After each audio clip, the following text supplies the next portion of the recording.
Бізде заңсыз миссионерлікке рұқсат етілмеген. Ешкім көшеге шығып өзінің жаңағы діни көзқарасын айту бойынша жаңағы дінді насихаттауға жол берілмейді. Қазіргі уақытта әртүрлі жарнамалар өте көп. Шетелдік оқу орындарына ешқандай ОБТ жаңағы айылсыз тегін оқу мүмкіндіктері дейді.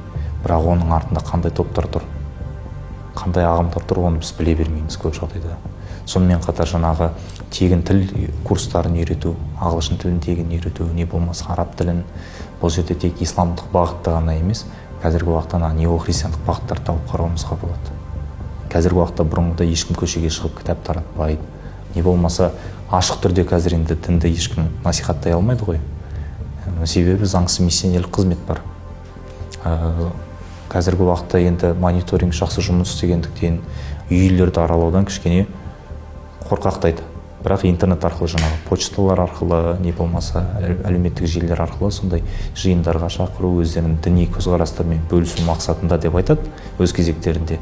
Мақсатты топ орталарына барған кезде сұраймыз ғой, сіздер осы кітап алған кезде мысалға назар аударасыздар ма бірінші бетіндегі жаңағы жазуына?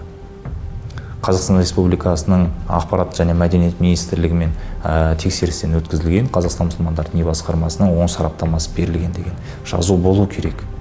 Егер ол жазу болмаса, ол жаңағы не болмаса күмәнді кітап болуы мүмкін, не болмаса жаңағы тыйым салынған кітаптар болып қалуы да мүмкін. Әкімшілік құқық бұзушылық туралы кодекстің 490 бабында көрсетілген заңсыз миссионерлік әрекетпен айналысқан еліміздің тұлғасына айыппұл салынады. Заңды тұлғаларға 100 айлық есептік көрсеткіште айыппұл салынып, 3 ай қызметі тоқтатылады. Шетел азаматтарына тура осы мөлшерде айыппұл салынып, және оларда жаңағы елден қуылу, депорт деп айтамыз, депорт қарастырылған.